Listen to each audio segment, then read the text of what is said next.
म्हणजे हे घाणेरडं काम किती सुरू आहे हे मला वर्षभरापूर्वी भेटले होते.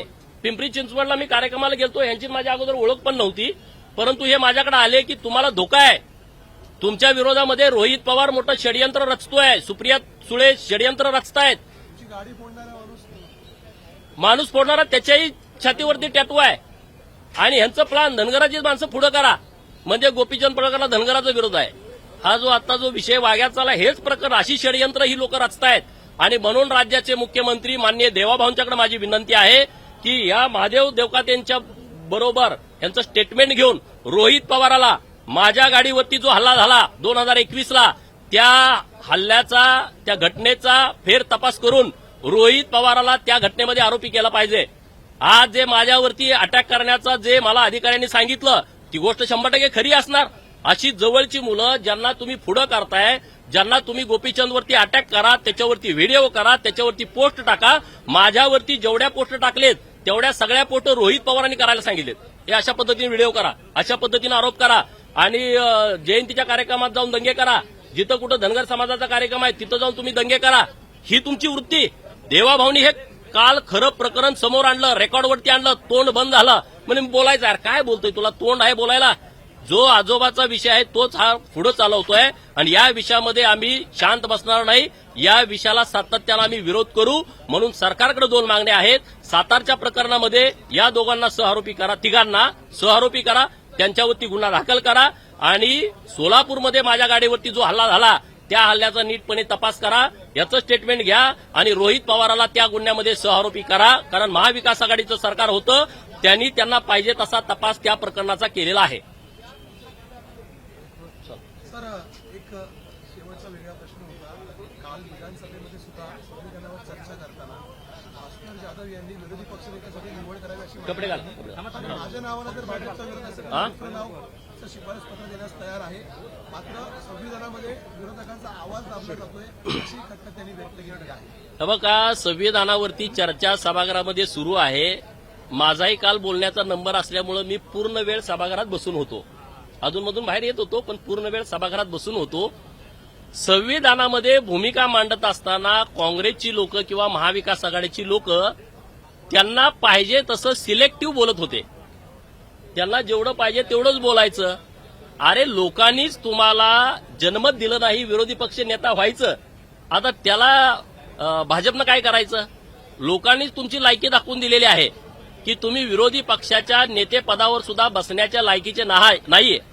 लोकसभेत सुद्धा एकदा असं घडलं होतं.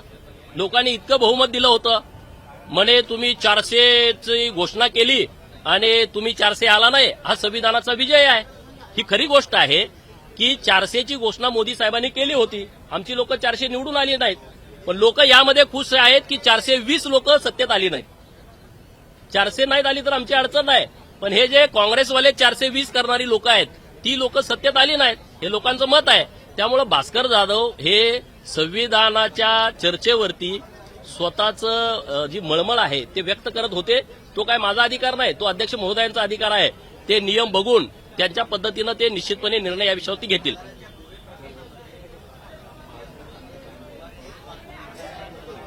अरे बघा ना तुम्ही, हे प्रकरण कुणी रेकॉर्डवर आलंय. हे काय मुख्यमंत्री महोदयांनी आरोप केलेले नाहीत. तपासामध्ये जे निष्पन्न झालं, तपासामध्ये त्यांचे मोबाईल जे चेक झाले त्याच्यामध्ये हे सगळं पुढे आलेलं आहे. त्यांच्या फोनवरनं ते बोलले, काय बोलले, किती वेळा बोलले, काय चॅटिंग झालंय, हे काय नुसता आरोप नाही आहे.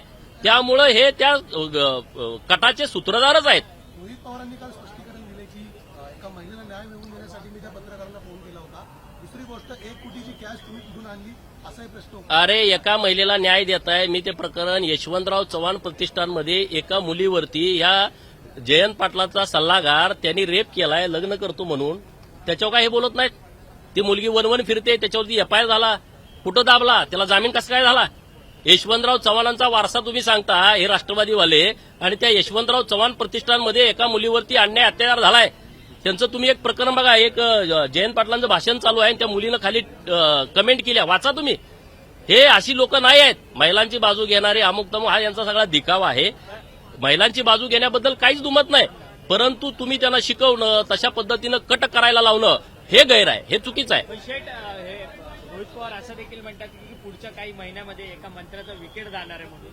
काय तो मंत्री त्या मंत्र्याकडे सूचक ते इशारा सुद्धा करतात. हे बघा, रोहित पवारचं काय झालंय, अगोदर संजय राऊताचा भोंगा वाजायचा, त्या भोंग्याचं टायमिंग ह्यानं ओळखलं.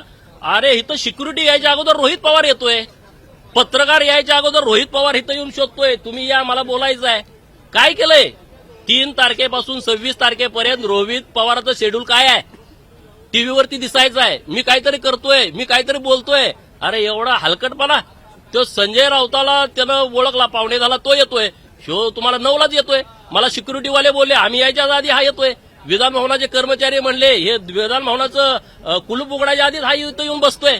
एवढी वाईट वेळ याच्यावरती आल्या आणि तुम्ही त्याला तास दाखवताय. अरे काय, मला त्या रोहित पवाराचं खरं तर कीव येते. अरे एवढा लाफाटपणा बरा नाहीये, मीडिया दिसणार. त्याला दाखवा तुम्ही, काय अडचण नाही, परंतु तुमचा वेळ घालवणं हे मला बरं वाटत नाही. परंतु सर तुम्ही सातत्यानं त्या सांगली बँकेच्या भ्रष्टाचाराच्या संदर्भात तुम्ही बोलतात, प्रशासक नेमा सांगली हो. बँकेवरती, तर त्याची काही कारवाई झाली का? कारण की तुम्ही लक्षवेधी देखील लक्षवेधी सांगली जिल्हा मध्यवर्ती बँकेतल्या घोटाळ्यावरती आम्ही सभागृहात लक्षवेधी आणली होती आणि मंत्री महोदयांनी जे कारखाने विक्री काढायचे होते त्याच्यावरती स्थगिती दिलेली आहे आणि 88ची चौकशी जी बंद होती ती चौकशी करण्याच्या सूचना परत दिलेल्या आहेत. त्याच्यावरची जो स्टे होता तो उठवलेला आहे.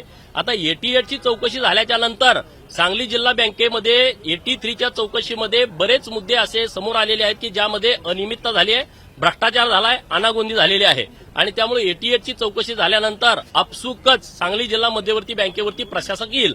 सरकारनं व्यवस्थितपणे त्या विषयामध्ये आम्हाला रिस्पॉन्स दिलेला आहे.